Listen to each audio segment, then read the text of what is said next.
महाकुंभ शहर में हमने बहुत सारी खूबसूरती देखी और जब शिप्रा जी के साथ चल रहे थे तो बड़ा ही अलग सा प्रेम आपके साथ देखते को मिला। जैसा आप जब चलती हैं, जो आपकी दिनचर्या होती है वो काफी अलग है। आइए चलते हैं और देखते रहते हैं कि आप करती क्या है और कैसे आपका प्रेम इनके साथ बना रहता है। आइए। नर्मदे हर कुंभ की धरा पर आप सभी का स्वागत है, सभी को प्रणाम करती हूँ। ये सब वो लोग हैं जो पिता भी हैं, भाई भी हैं, मित्र भी हैं और गुरु भी हैं। तो 40 दिन की साधना में जब मैं थकती हूँ तो ये संभालते हैं। मैं पूरा दिन काम करती हूँ, थैले थाली बांटते हैं, भंडारा चलता है, स्नान करते हैं, रात्रि साधना रहती है। आप देख सकती हैं रात्रि साधना में जब मैं वहां से यहाँ आ रही होती हूँ, मुझे देखते ही ये लोग कॉफी चढ़ा देते हैं कि दीदी ठंड में रात को 2 बजे आ रही है। ना हमारा रक्त संबंध है, ना हमारा जाति का संबंध है, हमें पता भी नहीं है हमारा गोत्र क्या है, ना हमारा स्थान का संबंध है। एक प्रेम का संबंध है जो जीवन जिससे चलता है।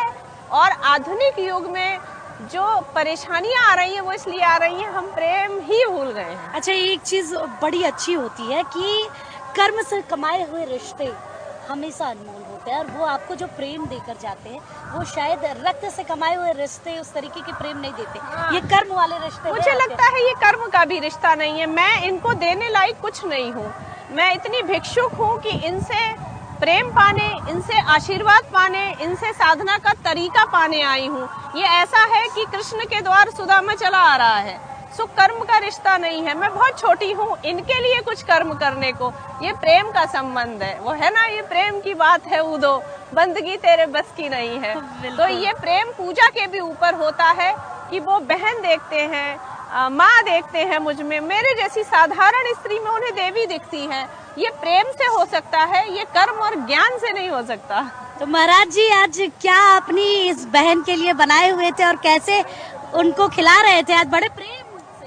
बहन के लिए तो ये सत्तू है और इनके लिए, और बाकी जो बहन की और माँ की चाह होगी वो बनेंगे, जो कहेंगे वही बनेंगे। मतलब जो बहन कहेगी वही आप बनाकर खिलाएंगे? जी माँ।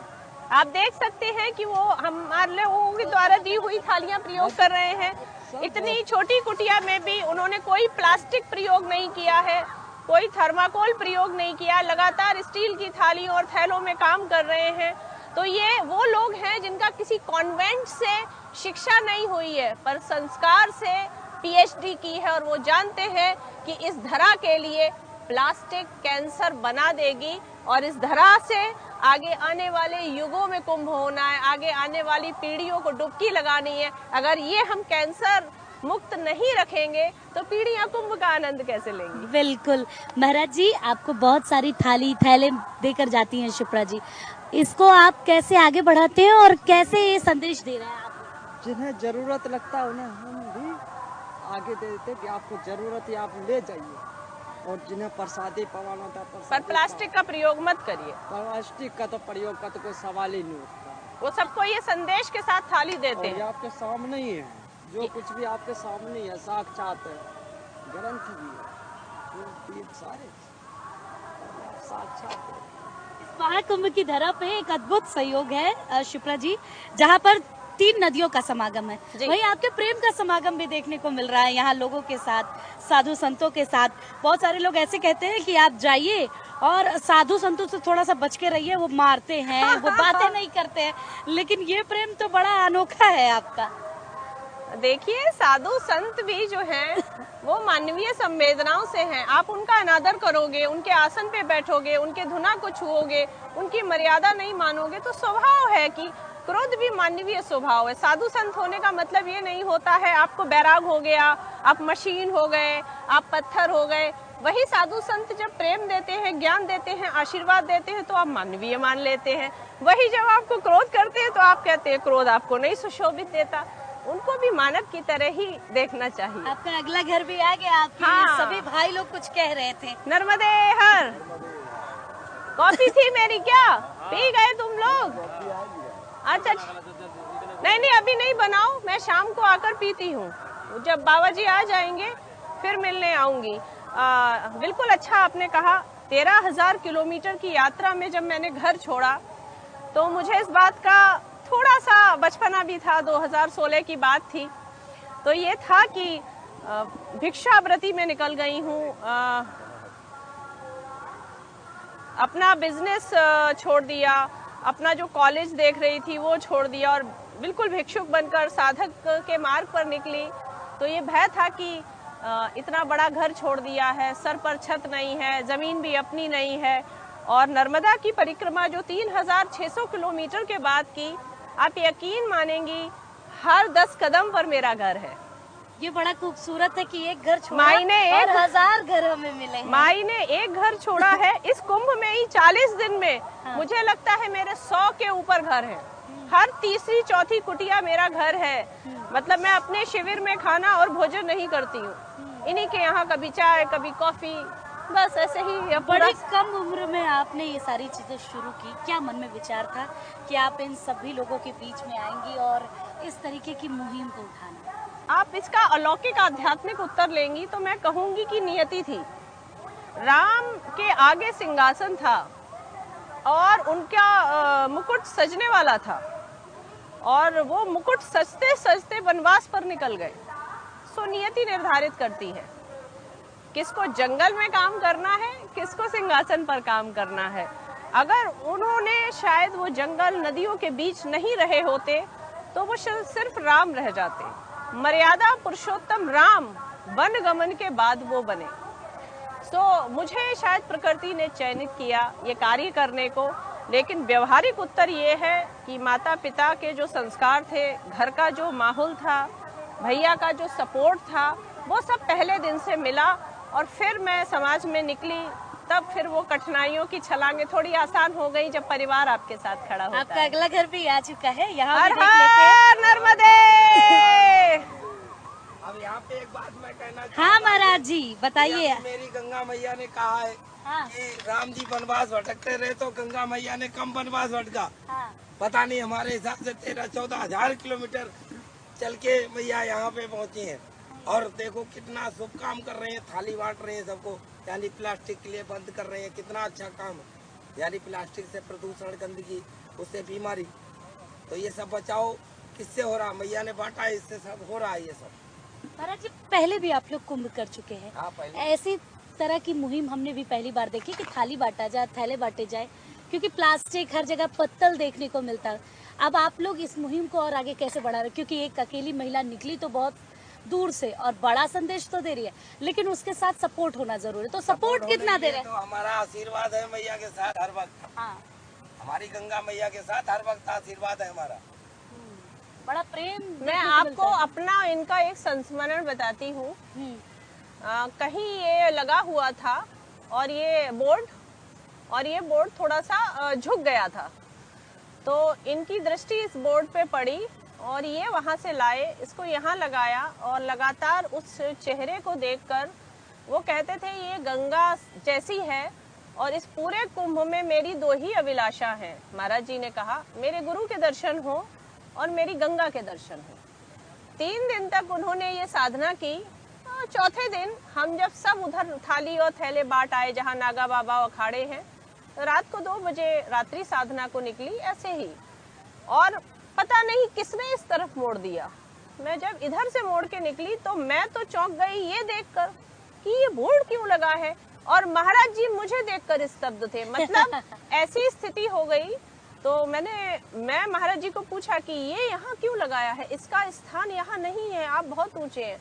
बोले मैं 3 दिन से साधना कर रहा हूँ कि मुझे इस गंगा रूपी शिप्रा के दर्शन करा दो माँ, और तुम प्रकट हो गई। कहने का तात्पर्य ये है, इस कुंभ को, इस महाकुंभ को इसलिए अलौकिक अद्भुत कहा जाता है, यहाँ हर व्यक्ति एक दूसरे में नारायण ढूंढ रहा है। बिल्कुल। बाबा मुझ में गंगा देख रहे हैं, मैं बाबा में शंकर देख रही हूँ। यही तो समागम है। ये समन्वय जो है हमारी संस्कृति का, धर्म का, सभ्यता का, ये भारत में जो विश्व पटल पर जो भारत का नाम करता है, ये इस भावना से करता है। हम रक्त से, गोत्र से, स्थान से किसी से बंधे हुए नहीं है, पर जब तक मैं आकर आशीर्वाद ना ले लूं, वो रात की कॉफी की प्रतीक्षा करते हैं। माई आएगी, फिर कॉफी बनेगी, फिर हम साथ में कॉफी पिएंगे। महाराज जी ये बोर्ड हमने देखा भी जब मैं आई कि एक बोर्ड लगा हुआ है शिप्रा जी आसन का। पे नहीं आ सकती कब मैं उनके। ये बोर्ड आपने कहाँ से लाया, कब यहाँ लगवाया, क्या मन में विचार था? बोर्ड ऐसा था कि उधर पड़ा हुआ था, मतलब पड़ा क्या, ये जो लाइट का पोल है, पोल के पास लगा हुआ था। और मैं उधर से स्नान करके आया तो मैं वहाँ 2 दिन बैठा। पहले तो वहाँ 2 दिन बैठा, जब ये देखा गिरा हुआ और मेरे को बोला इधर तिरपाल लगा सकते हो महाराज, तो हमने कहा ये थोड़ा तिरछा है और हम यहाँ छोड़ के जाएंगे तो ये कहीं टूट ना जाए, इसको ले चलते हैं। क्योंकि इसमें ऐसा लगा मुझे कि मेरी गंगा मैया मेरे सामने प्रकट हो गई हो। और उस दिन इसीलिए मैं अचंभित हुआ देखे कि ऐसा पहली बार मेरे साथ हुआ कि गंगा मैया मेरे सामने साथ साथ आ गई। हकीकत बोल रहा हूँ। अच्छा, ये तस्वीर देखने के बाद भी लग रहा है कि सचमुच किसी गंगा की तस्वीर लगाई गई हो। Beauty is always in eyes, not बिल्कुल। इन फेस।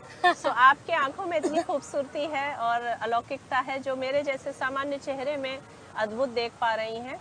और मैं फिर से दोहराऊंगी, महाराज जी ने कहा कि हमें लगा कि ये टूट ना जाए। ये वो संस्कृति है, हम लोग बहुत गलत ट्रैक पर जाकर कहते हैं महिला सशक्तिकरण और महिला के नाम पर धरने और हमको पुरुष जितने अधिकार चाहिए, ये बिल्कुल गलत संस्कृति है। ये शुद्ध संस्कृति है कि एक पुरुष, वो संत हो या साधक हो, वो एक महिला का टूटा हुआ बोर्ड भी नहीं देख सकता।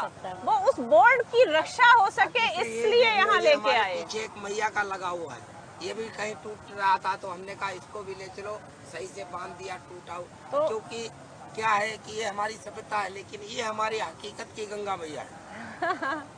ये माना जाए कि ये तो बात रही मैया ने जो बोला, लेकिन ये हमारी हकीकत की मैया है। शायद इसी सभ्यता और इसी चीजों की वजह से आज नारी सनातन का वर्चस्व नारी इतना को जो बड़ा है। पूजनीय माना है, जो नारी की रक्षा का है कि उसके फोटो तक पर कोई प्रहार ना करे, ये हमारी सनातन संस्कृति थी। बिल्कुल। तो नारी तक कैसे आ गई? ये हम आज के युग में जब देखते हैं बलात्कार हो रहे हैं, छेड़छाड़ हो रही है, लड़कियां असुरक्षित हैं, तो समझ में नहीं आता है। हालांकि गलती दोनों तरफ से है, जानकी जैसी स्त्रियां भी नहीं हैं अब, बिल्कुल। और राम जैसे पुरुष भी नहीं पुरुष है। भी नहीं है उस तरीके से। लेकिन एक अलग सा समागम देखने को मिला है आपका इस तरह पर, क्योंकि आप न साध्वी हैं न संत हैं, लेकिन आप जो तप कर रही हैं वो बिल्कुल अलग है। हम पिछले 3 महीने से कवरेज कर रहे हैं, पिछले 3 महीने से हमने साधु संतों के साथ बातचीत की, एक प्रेम देखा उनका भी, एक प्रेम आपका इनके साथ देख रहे हैं। ये प्रेम का जुड़ाव कब हुआ, कब लगा कि चलते हैं महाकुंभ की तरफ और एक अलग सा अनोखा सा समागम होगा यहाँ पर? ये श्रेय मैं अपनी माँ को दूंगी। मैं 4 साल की हूँ तब से कुंभ आ रही हूँ। हाँ, पी लूंगी, दे दो। हाँ हाँ बिल्कुल। दीदी तो कब से थक गई है, चाय कॉफी पिलाओ। मैं उनको बोल के आई हूँ, आज मैं आपको अच्छी सी आपकी कॉफी कॉफी भी आ गई है यहाँ की। ये प्रसाद रूपी कॉफी है। बिल्कुल। इसमें धुना पे जब कुछ चढ़ जाता है, अभी शायद आपने देखा होगा, कॉफी को उन्होंने धुना पे चढ़ाया। कप में दे दो। धुना पे उन्होंने कॉफी को चढ़ाया। इसका अर्थ हुआ कि ये अब अमृत आ गया इस कॉफी में। इसमें एक अलग तरह का आपको स्वाद आएगा। और ये सब भाव प्रधान वस्तुएं हैं, भाव प्रधान एक्टिविटी हैं। आप ना मानो तो ये राख का ढेर है, आप मान लो तो ये एक साधु का धुना है, साधु का धुना है, आप मान लो तो एक खाने की वस्तु नारियल है, और आप अच्छे से भाव से जुड़ जाओ तो श्रीफल है। सो ये हमारे ऊपर है, हम अपनी संस्कृति को कौन से शब्दों से पुकारते हैं, कौन से मन से बोलते हैं, क्या भाव होता है, क्या भाव होता है। हमारी परंपरा में धरती को प्रणाम करके उठने की और आकाश को प्रणाम करके सोने की परंपरा है। बिल्कुल। संस्कृति है, परंपरा क्या, ये संस्कृति है हमारे धरती माता की, कि जो कोई आया भी उसको भी अतिथि देव किया और रखा, और जिसने अहंकार दिखाया तो उसको भगाया भी गया। बिल्कुल सभ्यता है अपने भारत की, और चली आई, चलती रहेगी। भले पाप बढ़ता रहे, लेकिन जहाँ धर्म भी साथ में ही चलेगा, ऐसा नहीं कि पाप ही बढ़ेगा। अब मैया ने जैसे कहा कि मान लो अभी क्या है कि ये सोच जो बलात्कार हो रहे हैं या कोई कुकर्म हो रहा है, तो ये क्या है, ये इंसान की सोच है। क्योंकि कोई इंसान वहाँ तक नहीं पहुँच पाता है। क्या है, जैसा अन्य इंसान जैसा खाएगा वैसा मन उसका होगा। हमें गुरु ने यही सिखाया कि हमारे गुरु का कहना था कि अन्य इंसान खाए तो मन उधर ही जाएगा।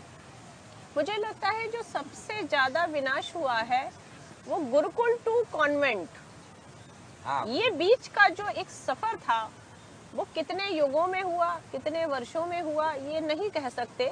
शने शने हुआ या जल्दी से हुआ, तेजी से हुआ, पर गुरुकुल प्रथा से लेकर हम जो सो कॉल्ड कॉन्वेंट में चले, भारत से जो इंडिया बन गया, सबसे ज्यादा नाश उस युग ने किया। भारत था पर इंडिया बन गया। भारत क्या था, पहले गुरुकुल था, तो गुरु देता था, पहले गुरु के अनुसार यानी कि अपने अनुसार शिक्षा देता था और कुल की सभ्यता दिखाता था। अब हो गया यह स्कूल। यह स्कूल का मतलब यानी पिता का यश फेंका और कुल ले लिया, यानी पैसा पिता का जा रहा और बच्चा मौज मार के उन्हें मान लो पास हुआ नहीं फेल। वाह महाराज जी, आपने बड़ा अच्छा अर्थ बताया। लेकिन शिप्रा जी, क्या आपको नहीं लगता इस महाकुंभ को देखकर कि सबसे ज्यादा युवा इस कुंभ में देखने को मिले? इस कुंभ में जो संख्याएं आई, जो सनातनी आए, जो एक रेला लगा सनातनियों का कि जब भी सनातनी जागेंगे तो एक अलग भाव नजर आएगा, एक अलग सा समागम नजर आएगा। काश इस मेले में सबसे पहले पर्यावरणविद आते। सनातनी आप किसे कहती हैं मुझे नहीं पता, श्रद्धालु और भक्त किसे कहती हैं मुझे नहीं पता, पर काश इस धरा पर पहला कदम रखने वाला जो भी गया है 50 करोड़ के ऊपर, वो हर व्यक्ति वो आता जो प्रकृति से प्रेम करता है। काश वो सब आते जो डुबकी लगाकर पुण्य और मोक्ष की बात करते हैं, वो उस पीड़ा को, उस अनसुनी पीड़ा को गंगा, यमुना और सरस्वती की सुन पाते, जो त्राहिमाम करते हुए कह रही है अब मुझे मोक्ष चाहिए। सो सनातन को कभी भीड़ नहीं चाहिए थी, सनातन को सदैव ज्ञान और भक्ति के समन्वय वाले लोग चाहिए। रील बनाने वाली परंपरा और फोटो खिंचाने वाली परंपरा अगर संतुलन में है, आप सच में काम कर रहे हैं, आप जरूर दिखाइए, मैं स्वयं भी दिखाती हूँ, पर केवल वो भीड़ जो उमड़ी है, अगर उसमें मैं ये भी नहीं कह सकती हूँ किसी के ऊपर कि वो श्रद्धा में नहीं आए हैं, उसमें नहीं आए हैं। मेरा कहना ये है, अगर इतनी उमड़ती हुई भीड़ उज्जैन में जा रही है, काशी विश्वनाथ मंदिर में जा रही है और यहाँ आ रही है, तो फिर आप भीड़ के ठीक बाद उस दृश्य को देखिए, चारों तरफ प्लास्टिक है। ये कैसी भीड़ है जो अपने ही मंदिर को नष्ट कर रही है? ये कैसे श्रद्धालु आ रहे हैं जो उसी गंगा में पत्ते प्लास्टिक के दोने में घी से आरती करके जा रहे हैं? अगर आप कहेंगी कि वो अज्ञानी हैं, समझ नहीं है, एक बार उनको फ्लाइट में भेजिए, एयरपोर्ट पे उनको समझ कैसे आ जाती है कि हमें डस्टबिन में डालना है। आदरणीय योगी जी ने यहाँ पर जब उन्होंने एक ऐसे रिव्यू लिए थे, हर जगह से कुछ रिव्यू मांगे गए थे कि क्या क्या चीजें होनी चाहिए, तो मेरा अपना मानना था कि इतने पास डस्टबिन हो कि हर 10-50 कदम चलने के बाद, 100 कदम चलने के बाद डस्टबिन रखे हो, ताकि हम आलसियों को ये ना लगे अब इसको फेंकने के लिए तो मिल नहीं रहा है तो यही फेंक दो। आप देखेंगे योगी सरकार ने कितने अधिक डस्टबिन रखे हैं। मुझे लगता है कि एक भाग मेला का सफाई कर्मचारियों से भरा है, हर समय वो झाड़ू लगा रहे हैं। क्या आप अपनी माँ को, अपनी बहन को, अपनी मित्र को छोटा सा प्रयास करके सुख नहीं देती हैं? वो सुख आप कुंभ में क्यों नहीं दे रही हैं, या श्रद्धालु आते हुए कुंभ में क्यों नहीं दे रहे हैं? वहाँ डस्टबिन है, यहाँ हमारे यहाँ खिचड़ी बट रही है और यहाँ पर वो खाकर फेंक रहे हैं। वो सफाई कर्मचारी लगातार झाड़ू लगा रहा है। आपका छोटा सा प्रयास, वो पत्तल अगर आप डस्टबिन में डालेंगे, उस सफाई कर्मचारी को 4 बार नहीं, एक ही बार झाड़ू लगाना पड़ेगा। बिल्कुल आप सही कितनी बड़ी हेल्प कर सकते हैं। तो सनातनी उमड़े हैं, इस पर मुझे थोड़ा सा संदेह है, क्योंकि संस्कृति हमारी अस्वच्छ संस्कृति बिल्कुल नहीं। हमारी स्वच्छता की संस्कृति है। हम स्वयं स्नान करके अपने देवों को स्नान कराते हैं, तब पूजन करते हैं, जबकि देवों को स्नान की क्या आवश्यकता? मैं महाराज जी सही बोल रही हूँ ना? नहीं, आपका कहना। जितने भी भगवान होते हैं मंदिर में, हम खुद स्नान करके, सालिग्राम हो, शिवलिंग हो, सबको स्नान कराते हैं, दीपक जलाते हैं। इसका मतलब है कि हम भगवान को भी सांकेतिक स्वच्छ करते हैं। तो हमारी संस्कृति स्वच्छता की संस्कृति है। तो ये कौन सनातनी आ रहे हैं जो थूक के जा रहे हैं, जो चेंजिंग रूम में मलमूत्र छोड़ के जा रहे हैं, जो प्लास्टिक की इधर उधर बोतलें छोड़ के जा रहे हैं? तो ये सनातन तो कम से कम मुझे स्वीकार नहीं है। अच्छा, क्योंकि इस महाकुंभ का भव्य जो समागम है, एक बड़ा संदेश मुख्यमंत्री योगी आदित्यनाथ की तरफ से दिया जा रहा है और कह सकते हैं कि इस कुंभ का थीम ही अलग रखा गया था कि ग्रीन कुंभ थीम रखेंगे, जिससे स्वच्छता का एक बड़ा संदेश दिया जा सकता है। आपके हिसाब से क्या वो जो सपना देखा गया था वो साकार हुआ है कि नहीं हुआ? देखिए जो आदरणीय मुख्यमंत्री हैं, अगर वो सिर्फ मुख्यमंत्री होते तो शायद व्यवस्थाएं 3/3 करते। सौभाग्य से हमारे राज्य के मुख्यमंत्री योगी हैं, साधक हैं, सन्यासी हैं। वो जानते हैं 144 वर्ष बाद क्या खगोलीय घटनाएं घट रही हैं जिसमें कुंभ पड़ रहा है। तो ये महाकुंभ उनके हृदय के अति निकट है।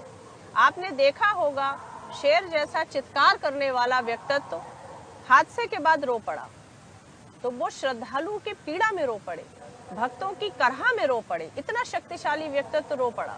ये बहुत कुछ है कहने को। उनकी व्यवस्थाएं हर तरह से थी, लेकिन मुख्यमंत्री किसी भी स्टेट का हो, ये काम उनका नहीं होता है। वो एक एक व्यक्ति को ये समझाएं बॉटल मत फेंकिए, सही बात है, यहाँ लेटिए मत, ये संगम लेटने की जगह नहीं है, स्नान करिए और जाइए। लगातार अनाउंसमेंट्स हो रहे हैं, लगातार बातें हो रही हैं।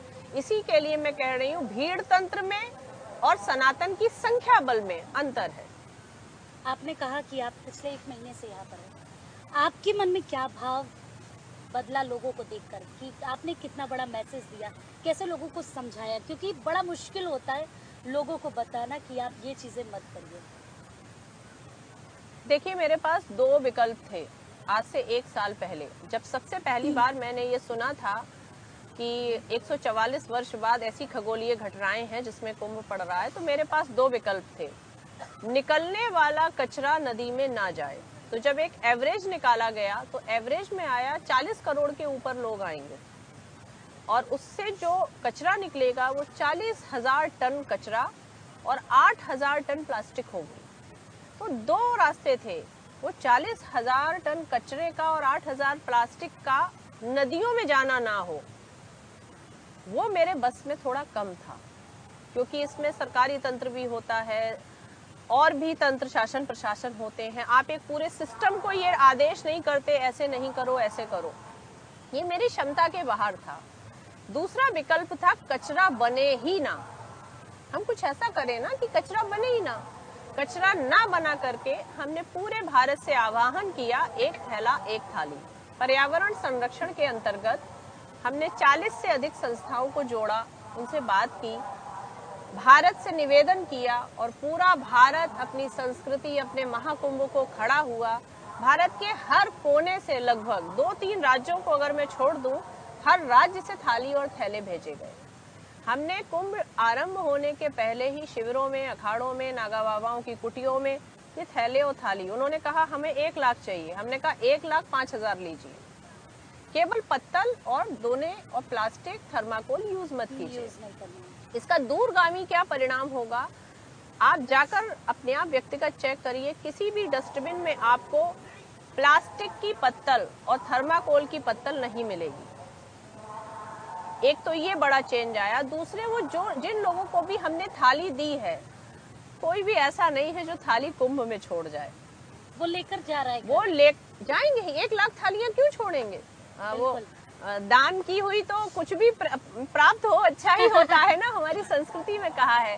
तो मान के चलिए अगर वो 1 लाख थाली हरिद्वार के किसी आश्रम में जा रही है, तो कम से कम अगले 20 वर्ष तक वहां पर प्रति महीना जो भंडारा हो रहा है उसमें वो पत्तल और थर्माकोल और प्लास्टिक यूज नहीं करेंगे। चलिए हम आपके अगले पड़ाव में इसका मतलब है कि पूरा एक 20 साल का हमने इतना रेशो और इतना कचरा कम कर दिया कुंभ के बाद भी। कुछ दक्षिणा महाराज शिप्रा जी के अगले पड़ाव में हम चल के आपके साथ देखेंगे भी कि आप कैसे थैला थाली बांटती हैं और क्या क्या चीजें। अभी तो मैं आपको अपने जीवन की सबसे सुंदर तत्व दिखाऊंगी, मेरी नदी।